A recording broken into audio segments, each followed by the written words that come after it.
माझा बाजूला दोन नवीन चेहरे आहेत. नाही, याच्यापैकी मी तुम्हाला सांगतो, सूरजने काय ठरवलं आहे मला माहिती नाही.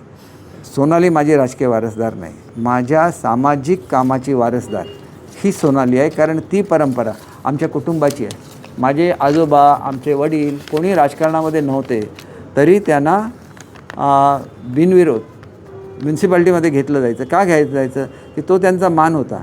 ते कधी त्यांच्या मिटिंगला गेले असेल असं मला वाटत नाही, परंतु आजोबांचंही ते होतं, वडिलांचं ते होतं. डायरेक्ट पॉलिटिक्समध्ये फक्त मी गेला, बाकी कोणीही पॉलिटिक्समध्ये नाही.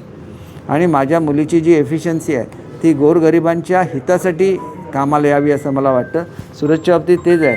सूरजने आपली सुरुवात ही रत्नसिंधूच्या माध्यमातून केलेली आहे आणि रत्नसिंधूच्या माध्यमातून त्यांनी जी करिअर सुरू केली आहे ती एवढी ब्रिलियंट आहे की आतापर्यंत ह्या 2 योजनांचा मिळून 56,000 शेतकरी, महिला, बागायतदार, मच्छीमार यांना लाभ झालेला आहे. त्याच्यामुळे कुठलाही तऱ्हेचं मानधन न घेता सेल्फलेसली तो काम करतो आहे. अनेक लोक आहेत, जसं ते माझ्याबरोबर आता संजीव परब नव्याने आलेले आहेत, ते सुद्धा इच्छुक आहेत लढवण्यासाठी. आता ते मुळातच राजकारणामध्ये आहेत, त्याच्यामुळे कोणी करावं हे ज्यांचं त्यांचं आहे. कारण ते माझ्यावर जे आज युवक आलेले आहेत, जे पुढचं नेतृत्व आहे, त्यांनी पुढच्या 5 वर्षामध्ये मी जसं सेल्फलेसली काम केलं तोच धडा त्यांना शिकवायला लागेल. आणि माझ्यावर काम करत असताना शेवटी कोणी कुठे काम करायचं, राजकारणामध्ये एकच पद नसतं. आमदारकी, जिल्हा परिषद असते, पंचायत समिती असते, नगरपालिका असते, वेगवेगळ्या ठिकाणी वेगवेगळ्या लोकांनी काम करावं. परंतु या 2 युवकांची जी सामाजिक बांधिलकी आहे ती राजकीय बांधिलकी कमी आणि सामाजिक जास्त आहे. पुढच्या काळामध्ये सूरजने असा निर्णय घेतला तर तो त्याचा व्यक्तिगत प्रश्न आहे, मी त्याला असं काही सांगणार नाही अमुक म्हणून. परंतु त्याच्याचबरोबर जसं आता नव्याने संजीव परब आमच्याकडे आले, आपल्याला माहिती आहे की मागच्या 5 वर्षापूर्वी संजीव परब माझ्यावर येणार होते आणि त्यावेळेला मी निर्णय घेतलेला होता की ह्याची पुढची निवडणूक लढवायची नाही. कदाचित ते माझे उमेदवार असू शकले असते त्यावेळेला, जर झालं असतं तर. आता नव्याने पुन्हा आले आहेत, त्यावेळेला प्रत्येकाला संधी आहे.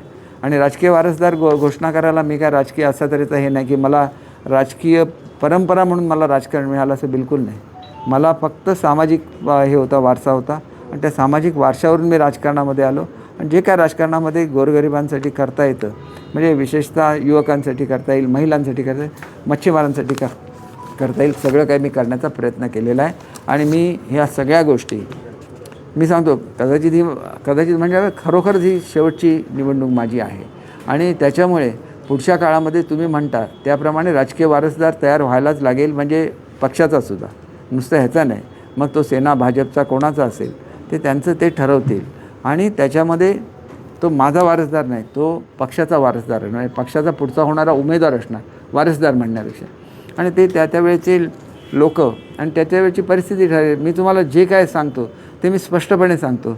संजीव परबना जे मी त्या काळामध्ये सांगितलेलं होतं ते मी त्या काळात सांगितलेलं होतं, 100% सांगितलेलं होतं.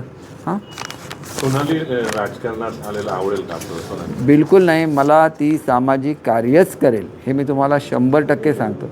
आणि ती भारतातल्या सर्वात चांगली उद्योजक बनेल ह्याची सुद्धा मला खात्री आहे. प्रत्येकानेच काय राजकारणामध्ये येऊन हे होत नाही.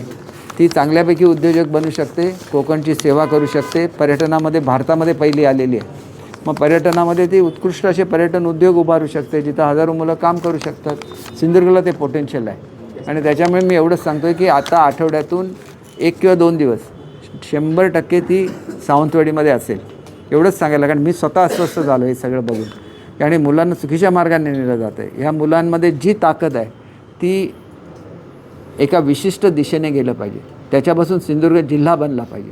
आणि ते पुढच्या काळामध्ये घडून दाखवलं जाईल. नाही तर 6 महिन्यामध्ये ह्याला चॅनलाइज केलं जाईल आणि त्याच्यानंतरच्या पुढच्या काळामध्ये हे सगळं सिंधुदुर्ग जिल्हा आणि सिंधुदुर्ग जिल्ह्यातली युवा शक्ती ही सकारात्मकदृष्ट्या वापरली जाईल.